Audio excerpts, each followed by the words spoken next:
أعوذ بالله من الشيطان الرجيم بسم الله الرحمن الرحيم اللهم صل على سيدنا ومولانا محمد وعلى آل سيدنا ومولانا محمد وبارك وصل وسلم عليه ثم انطلق مليا د ملاوتنا مأخوذ ده په معنا د مقصود طویل ډیر وخت رول. ثم انطلق فلبست مليا بيدا سائل او تپوس کون کې لاړو فلبست مليا نو ما وخت تیر کړو ډیره زمانہ. د ابو داود ترمذی او د نسائی په روایت کې د دې موده 3 ورځې ذکر شوی ده. قال عمر فلبست ثلاثا او د ترمذی په یو روایت کې الفاظ داسې دي چې فلقيني النبي صلی الله علیه وسلم بعد ثلاث، رسول الله صلی الله علیه وسلم بیا 3 ورځې بعد را سره مخامخ شو. فإن قيل چې د ابو هريره رضی الله عنه د روایت نه معلومیږي چې په همدې مجلس کې نبی کریم صلی الله علیه وسلم صحابه ته فرمایل چې دا جبرئیل علیه السلام. او تاسو د ابو داود او د ترمذی او د نسائی روایتونه پیش کړ چې پاغي کې راځي چې 3 ورځې بعد حضرت عمر ته رسول الله صلی الله علیه وسلم او فرمایل. تاسو ورته جواب ورکړئ چې حافظ ابن حجر فرمایي چې کله چې دا سړی پاتېدلو نو رسول الله صلی الله علیه وسلم صحابه کرامو ته فرمایل چې دا سړی واپس راولئ. صحابه ورپسې لاړل لیکن پیدا یې نه کړو. بیا بعضی صحابه واپس نبی کریم صلی الله علیه وسلم تراغله. نبی کریم صلی الله علیه وسلم هغوی ته فرمایل چې دا جبرئیل، او بعضی رانغلل. حضرت عمر رضی الله عنه هم رانغلو. نو دته بیا رسول الله صلی الله علیه وسلم 3 ورځې وروسته وضاحت وکړو چې دا جبرئیل علیه السلام. فإنه جبرائيل أتاكم يعلمكم دينكم فإنه جبرائيل أتاكم يعلمكم دينكم. د جبرئیل علیه السلام سوالونه چونکې د ضرورت او د موقع سره مطابق و، لدی وجنه ترین رسول الله صلی الله علیه وسلم په دین باندې تعبیر وکړو. کني دلته خو 4 شیان ذکر شوی دي، د ټول دین تعلیم پکې نه دراغله. بیا خو تعلیم نبی کریم صلی الله علیه وسلم کړو، لیکن جبرئیل علیه السلام ته ځکه نسبت شو چې جبرئیل علیه السلام سبب د پاره د تعلیمو. لکه څنګه چې د ابو هريره رضی الله عنه په روایت کې راځي چې هاذا جبرائیل اراد ان تعلموا اذ لم تسالوا، اراد ان تعلموا اذ لم تسالوا. مسلم جل اول صفحه 10. د دین ورسته د ابو هريره رضی الله عنه په روایت کې داسې الفاظ دي چې اذا رايت الحفاة العراة ثم البكم. د دې الفاظونو حقيقي معناګانې نه دي مراده، بلکې مراد ترنه کثرت الجهل او شدت اتباع الهوا ده. یعنی داسې خلق چې نه د حق ویلو ته تیار وي او نه د حق اوریدلو ته تیار وي، دا به ملوک الارض بادشاهان د ځمکې بشي. فی 5 لا يعلمهن الا الله. دا خبر ده او متعلق حذف ده او مبتدا ورته حذف ده. تقدیر د عبارت داسې ده چې علم وقوع الساعه داخل فی 5. علم د وقوع د قیامت داخل ده په 5 امورو کې. هغه 5 شیان چې په قران کې ذکر شوی دي په دې ترتیب باندې دي. اول ان الله عنده علم الساعه، دویم وينزل الغيث، او دریم ويعلم ما في الارحام، او څلورم وما تدري نفس ماذا تكسب غدا، او پنځم دا چې وما تدري نفس بأي ارض تموت. نو علم د وقوع د قیامت په دې 5 کې داخله ده. ځکه په دې 5 امور کې دام راغله چې ان الله عنده علم الساعه، علم د قیامت دا د الله سره ده. اوس آیا مغیبات په هم دي 5 کې منحصر دي او کنور مغیبات هم شته؟ نو 4 توجیهات درته ذکر کوم. اول علامه سیوطی رحمه الله په الدر المنصور کې یو روایت ذکر کړی دی. په هغه کې راغلي دي چې دا آیات د یو شخص د سوال په جواب کې نازل شوی دی. هغه په سوال کې د دې 5 امور ذکر کړو، نو الله پاک ورته په جواب کې هم دا 5 امور ذکر کړو. نو د دې 5 امور ذکر په طریقې د حصر نه دی، بلکې د سوال مطابق دی. دویم، بعض علما فرمایي چې خلق عموما د دې 5 شیانو په باره کې پوښتنې کوي، لدې وجې د دوی تخصیص کړی دی. او دریم، بعض علما فرمایي چې ذکر عدد لا ينفي غیره، ذکر د دې 5 نفي د ما عدا نه راولي. نو که دلته د دې 5 تخصیص په ذکر وشو نو د دې نه د نورو نفي نه لازمیږي. او څلورم دا چې شیخ الاسلام علامه شبیر احمد العثماني رحمه الله فرمایي چې په حقیقت کې په دې 5 کې د ټولو اقوانو غیبیه او انواع ته اشاره ده، ځکه چې مغیبات په 2 قسم دي، اول تشریعي او دویم تکوینی. مغیبات تکوینی بیا په 2 قسم دي، اول زمانی او دویم مکانی. زمانی بیا په 3 قسم دي، المغیبات المتعلقه بالماضی، دویم المغیبات المتعلقه بالحال، او دریم المغیبات المتعلقه بالاستقبال. نو پما تدری نفس بأي ارض تموت کی ټولو مغیبات مکانیه ته اشاره ده. او په وما تدری نفس ماذا تکسب غدا کی ټولو مغیبات زمانیه او استقبالیه ته اشاره ده. او په ويعلم ما فی الارحام کی ټولو مغیبات زمانیه او حالیه ته اشاره ده. او په وينزل الغیث کی ټولو مغیبات زمانیه او مازویه ته اشاره ده، ځکه چې تنزيل الغیث د مخکنی او تیار شو اسباب لوجه کیږي. او دارنګي ان الله عنده علم الساعه په مغیبات زمانیه او استقبالیه کې داخل ده. لیکن دا ډیره لوی حادثه ده، داسې حادثه نه مخکې تیر شوې ده او نه به بیا د آینده د پاره راشي، نو ځکه دا مستقله ذکر کړه. د مغیبات تشریعیه علم کلی او اصولی په قدر د ضرورت نبی کریم صلی الله علیه وسلم او امدارنګ نورو پیغمبرانو ته ورکړل شوی. او د مغیبات تکوینیو د اصول او د کلیات علم مطلقاً د الله پاک پورې خاص دی. البته د دې په جزئیات منتشره باندې الله پاک ډیرو انسانانو ته د غوی د استعدادات مطابق اطلاع ورکړي ده. اوس کته اعتراض وکړي چې د دې 5 تخصیص په ظاهر کې د مشاهده نه خلاف دی، ځکه چې ابوبکر صدیق رضی الله عنه د خپل لور برخه د خپل لور د ولادت نه مخکې مقرره کړې و، نو د خپل لور د پیدایش علم ورته وو. او مولانا محمد یعقوب نانوتوی رحمه الله په باره کې راځي چې د مخکې د خپل وفات خبر ورکړو. دارنګ شاه عبدالعزیز رحمه الله به چې کله چاته د ولادت دپاره تعویض ورکولو نو ورسره به دام فرمایل چې ستا په کور کې لور او یا زوی پیدا کیږي. تاسو ورته جواب ورکئ چې اول یو 3 مقدمې زده کړه. اول د یو علم د اصولو د حصول نه بغیر څوک عالم کېدی نشي، یعنی تر څو چې د یو علم قوانین او کلیات زده نه کړې تا ته د دې فن عالم نشي ویلی. مثلا د طب یو اصول دی او بلی فروع دی، که د یو سړي په زرګونو نسخې او فروع زده بیا هم هغه طبیب نه دی تر څو چې د علم طب اصول نه زده کړي. همدارنګه د فقه د جزئیاتو په زده کولو سره څوک فقيه نشي کېدلی تر څو چې اصول او مأخذ باندې علم نه وي راغلی. دارنګه د نحوی جزئیات چې څوک صحیح وایي نو په دې څوک عالم د علم نحوی نشي کېدی تر څو چې قوانین نه زده کړي. نو د علم الغیب فروع که 100,000 چاته زده 100,000 جزئیات هم ورته معلومي، خو بیا هم د دې اصول او کلیات یوازې الله ته معلوم دي. دویم علم د کلیاتو دا د جزئیاتو د پاره مفتاح ده. او دریم دا چې غیب دی ته وي چې ادراک به په حواسو په دلایل عقلیو او په ریاضت او مجاهده سره نه ممکن. د دین وروسته موږ وایو چې د غیب د پاره کلیات او اصول هم شته او جزئیات او فروع هم. په دنیا کې د یوې ذرې حرکت هم بغیر د اصولو نه کیږي.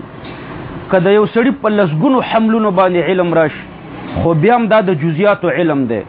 ولی ته د کشف په ذریعه حاصلیږي، نجومیانو ته د دلایل ظنیو په ذریعه حاصلیږي، او ډاکټرانو ته د آلاتو په ذریعه حاصلیږي.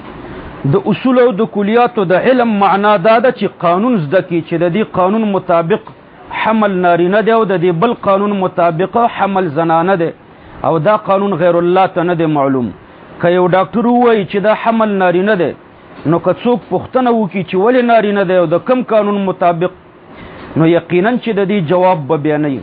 خلاصه دا چې د کلیات و مغیبه او علم د غیر الله سره نشته او د ټولو جزئیات علم محیطم د غیر الله سره نشته. د اهل بدعت دعوه ایجاب کلی ده چې پیغمبر علیه الصلاۃ والسلام په ټولو مغیبات خبر ده. لہذا که د زرګونو جزئیات علم غیر الله ته ثابت شي لیکن د یو جزئی د علم نفیم ثابت شي نو د دوی دعوه باطلیږي، ځکه سلبی جزئی نقیض د پاره د ایجاب کلی وي او د اهل سنت والجماعت دعوه رفض ایجاب کلی ده. لہذا یو جزئیه منفیم د اهل سنت والجماعت د پاره دلیل ده. د زیات وضاحت د پاره ګوره دا واورئ چې یو غیب ده او بل علم الغیب ده. د دې دواړو بیان به د الله پاک په توفیق باندې جدا جدا وکړو. د غیب تعریف علما داسې کوي چې ما لا یدرکه الحواس ولا تقتضیه بداهة العقل. په حواسو به ادراک نه کیږي او بداهة العقل به تقاضا نه کوي. د دې تعریف تشریح دا ده چې اسباب د علم درې دي.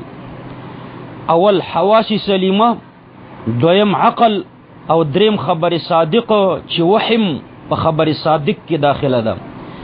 بیا په عقل باندې کله بداهتن علم مرتبیږي او کله استدلالا. نو غیب دی ته وایي چې په حواسو باندې به ادراک نه کیږي.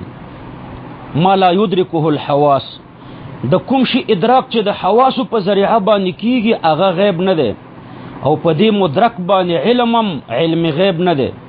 دویم مدرک بالعقل بداهتنم غیب نه دی او په دې مدرک باندې علمم علم غیب نه دی.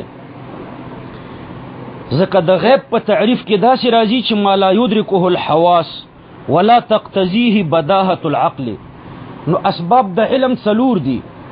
شرع قاید درې ذکر کړي دي خو دا دریم بیا په څلور قسمه ده. اول حواس، دویم خبر صادق، دریم عقل بداهتن، څلورم عقل استدلالا. نو چې په حواسو کوم شی مرتبي په حواسو معلومیږي دا غیب نه ده او چې په عقل بداهتن معلومیږي دا غیب نه ده او چې په خبر صادق معلومیږي لکه د برزخ حالات او د قیامت حالات نو دا غیب ده او چې په عقل استدلالا معلومیږي لکه د منطق او د حکمت قضایا نو دام غیب ده. او دریم غیب هم شته چې په اسباب د علم نه مرتب. نو ګوره خلاصه دا چې غیب په درې قسمه ده. دو په اسباب د علم باندې مرتب ده. یو دا چې مدرک بالعقل وی استدلالا لکه د الله وجود، او دویم دا چې مدرک بالخبر الصادقی وی لکه حالات د برزخ، حالات د قیامت او د جنت او د جهنم، او دریم دا چې په دې اسباب سره ادراک نه کیږي نه په حواسو نه په عقل او نه په خبر صادق، لکه د سبا د ورځې د کارونو علم، د مرګ د ورځې علم، د قیامت د ورځې علم. نو د غیب د اول او د دویم قسم علم ذاتی نه دی بلکې د ذرایع او د اسباب په وجه دی، او د دریم قسم علم او ادراک ذاتی دی، د اسباب او د ذرایع په وجه نه دی. د اول او د دویم قسم غیب او علم مخلوق ته ثابتې دي او د دریم قسم غیب او علم د الله خاصه ده، مخلوق ته نشي ثابتې دي. په قرآن او په سنت کې د غیب او اطلاق په درې وړو قسمونو باندې کیږي، لیکن چې کله د غیب سره د ایمان لفظ راشي نو الته اول او دویم قسم غیب مرادي، ځکه چې ایمان فرع د علم ده او علم په اول او دواړو قسمونو باندې راتللی شي. او کله چې د غیب سره د علم لفظ راشي نو الته دریم قسم غیب مرادي. او چونکه د هر انسان بلکې د هر مخلوق علم د ذرایع او د اسباب په وجه ده، لدی وجه د مخلوق د پاره لفظ د ایمان بالغیب، اظهار علی الغیب، اطلاع علی الغیب او انباء علی الغیب استعمالیږي. او د الله علم بغیر د اسباب نه ده، نو د الله په جانب کې لفظ د علم الغیب او د عالم الغیب مستعملیږي. په قرآن او په حدیث کې د مخلوق د پاره لفظ د عالم الغیب نه ده مستعمل شوی. وعنده مفاتيح الغیب لا يعلمها الا هو عالم الغیب فلا يظهر على غیبه احدا. نو اوس که یو څوک غیر الله ته عالم الغیب وي په دریمه معنا باندې، یعنی چې د علم د پاره هیڅ سبب او ذریعه نه نو هغه مشرک دی، ځکه چې دا د الله صفت او خاصه ده. او که ذکر د عالم الغیب کوي او مراد ترنه اظهار علی الغیب او اطلاع علی الغیب وی، یعنی اول دواړه غیب ترنه مرادی چې په خبر صادق باندې معلومیږي او یا په عقل باندې استدلالا معلومیږي، نو دا اگر چې شرک نه دی لیکن بیا هم غلطه وینا ده، ځکه چې د قرآن او د حدیث په اصطلاح کې اظهار علی الغیب او اطلاع علی الغیب ته علم الغیب نه دی ویل شوی. دا داسې دی لکه یو سړی چې ووایي چې ان الله لا یعلم الغیب، او مطلب دا وي چې د الله پاک نه هیڅ شی غایب نه دی، او یا لکه یو سړی چې د حق نه مرګ او د فتنې نه اولاد او د رحمت نه باران مرادوي، او داسې وایي چې انی اکره الحق واحب الفتنه وافر من الرحمه. په فتاوی حقانیه جل اول صفحه 141 کې د یو سوال په جواب کې داسې فرمایي چې علم غیب کلی او علم محیط د الله خاصه ده، د الله نه پرته له هیڅ چا سره علم غیب کلی او علم محیط نشته. همدارنګه نبی کریم صلی الله علیه وسلم هم علم غیب کلی نه درلود، بلکې د ځینو مغیبات او علم ورته الله پاک د وحی په ذریعه ورکړو. به ورسته لیکي چې څوک چې د حضور صلی الله علیه وسلم په اړه دا عقیده لري چې هغه د جمیع ما کان و ما یکون علم لري، نو دا خبره د قطعی نفس نه مخالفه ده، نو د داسې عقیدې لرونکي سړی کافر دی او باید چې خپل ایمان نوی کی، او کوادی وی نو د نکاح تجدیدم پرې ضروری دی. مولا علی قاری رحمه الله فرمایي چې فالعلم بالغیب امر تفرد به سبحانه تعالی ولا سبیل للعباد الیه الا باعلام منه والهام بطريق المعجزه او الكرامه او الارشاد بالامارات فيما يمكن فيه ذلك. ولذا ذكر في الفتاوى أن قول القائل عند رؤية هالة القمر دائرته يكون مطورا مدعيا علم الغيب لا بعلامة كفر. شرح الفقه الأكبر صفحة 151. دارنگی فرد المحتار باب المرتد مطلب في دعوى علم الغيب دلتلكي وحاصله أن دعوى علم الغيب معارضة لنص القرآن فيكفر بها. څوک چې دعوه د علم الغیب لري نو د دعوه د نص د قرآن سره معارضه ده، نو د په دې باندې کافر کیږي. په خلاصه الفتاوا جلد 2 صفحه 15 کې راځي چې رجل تزوج امرأة ولم يحضره شهود فقال خدا و رسول یا فرشتگان را گوا کردم بطل النکاح وکفر الناکح لاعتقاد ان الرسول صلی الله علیه وسلم والملائکه تعلم الغیب. که یو سړی ووایي چې الله او پیغمبر می گواهان کړ په نکاح کې، نو نکاح باطل ده او دا سړی کافر دی، ځکه د عقیده ولرله چې پیغمبر علیه السلام او ملائکه علم الغیب لري. احمد رضا خان بریلوی په یو ځای کې لیکي چې د عالم د پیدایش نه شروع تر محشر او تر دخول د جنت او د جهنم پورې د ټولو جزئی او کلی دینی او دنیوي تفصیلی او محیط علم نبی کریم صلی الله علیه وسلم ته ورکړل شوی. انباء المصطفى صفحه 3 دارنګي والکلمه العليا صفحه 23. بیا دا علم محیط د بریلیانو په نسبت باندې نبی کریم صلی الله علیه وسلم ته د کوم وخت نه ورکړل شوی، نو په دې کې بریلویان مختلف عقیدې لري. بعضی وایي چې کله چې نبی کریم صلی الله علیه وسلم د مور په ګیډه کې نو په امغه وخت کې ورته د ماکان او د ما یکون علم ورکړل شو. انوار افتاب صداقت از قاضی فضل احمد لودیانوی صفحه 110. بعضی وایي چې د معراج په شپه باندې نبی کریم صلی الله علیه وسلم ته علم د ماکان او د ما یکون ورکړل شو. احمد رضا خان وایي چې نبی کریم صلی الله علیه وسلم ته علم د ماکان او د ما یکون د ټول قرآن د نزول نه وروسته ورکړی شو. اهل سنت والجماعت هغه فرمایي چې علم الغیب دا د الله خاصه ده. الله پاک په یو ځای کې فرمایي وعنده مفاتح الغیب لا يعلمها الا هو. بل ځای کې الله پاک فرمایي سورۃ یونس کې فقل انما الغیب لله. سورۃ هود کې الله پاک فرمایي ولا اقول لكم عندي خزائن الله ولا اعلم الغیب. دارنګي سورۃ هود کې بل ځای کې فرمایي ولله غیب السماوات والارض. سورۃ النمل کې الله پاک فرمایي قل لا يعلم من في السماوات والارض الغیب الا الله. سورت فاطر کې الله پاک فرمای ان الله عالم غیب السماوات والارض. سورت جن کې الله پاک فرمای عالم الغیب فلا یظهر علی غیبه احدا. سورت اعراف کې الله پاک فرمای ولو كنت اعلم الغیب لاستكثرت من الخير وما مسني السوء. سورت احزاب کې الله پاک فرمای يسألك الناس عن الساعة فقل انما علمها عند الله. سورت ملک کې الله پاک فرمای ويقولون متى هذا الوعد ان كنتم صادقين قل انما العلم عند الله.